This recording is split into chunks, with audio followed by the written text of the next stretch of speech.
સર્જાઈ વેર્યો છે વિનાશ અને જગતનો તાત અત્યારે લાચાર બન્યો છે। ભાવનગર જિલ્લામાં મિની વાવાઝોડા સાથે વરસેલા કમોસમી વરસાદે ખેડૂતોની મહેનત પણ પાણી ફેરવી દીધું। વાળકડ, બુધેલ, ભંડારિયા સહિતના ગામોમાં કેળનો પાક જમીનદોસ્ત થતાં ખેડૂતોની હાલત દયનીય બની છે। ભારે પવનને કારણે કેરી અને લીંબુ પણ ખરી પડતા બાગાયતી ખેડૂતોની હાલત પડ્યા પર પાટું જેવી થઈ છે। કેળમાં 4 થી 5 લાખ જેવું નુકસાન ગયું છે। 2400 જેવા છોડ હતા, એમાંથી 800 થી 900 છોડ પડી ગયા છે, તે ધરાશાયી થઈ ગયા છે। તેમાં કાંઈ પણ ઉપજ આવે એવું નથી। સરકાર પાસે શું માંગ છે? સરકાર આમાં વળતર આપે તો કાંઈક ટકાવી શકાય એવું છે।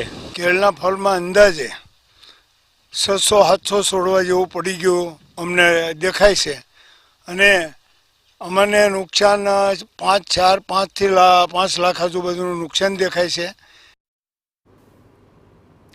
મહુવા તાલુકામાં કમોસમી વરસાદે વિનાશ વેર્યો છે। 10 કલાકમાં 3 ઇંચથી વધુ વરસાદ વરસતા પાકને નુકસાન।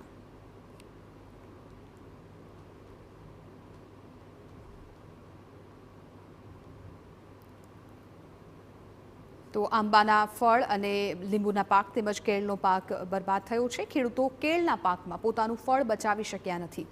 800 થી 900 કેળના ઝાડ તૂટી જતા ખેડૂતોને વ્યાપક નુકસાની સહન કરવાનો વારો આવ્યો છે। ખેડૂતોની અંતિમ આશા સરકાર પર મંડાઈ છે। જો યોગ્ય સર્વે કરવામાં આવે તો ખેડૂતોને મહદઅંશે રાહત મળી શકે। હાલમાં જ પડેલા કમોસમી વરસાદ અને ભારે પવનને લઈને બાગાયતી પાકોમાં ખૂબ જ નુકસાન થવા પામેલ છે। અત્યારે અમે ઊભા છીએ ભાવનગર જિલ્લાના વાળુકડ ગામે। આજુબાજુના લાખણકા, ભંડારિયા, કોબડી સહિતના ગામોમાં જે બાગાયતી પાકોમાં ખાસ કરીને કેળનું જે ઉત્પાદન થાય છે તે કેળના ફાલને ભારે નુકસાન થવા પામેલ છે।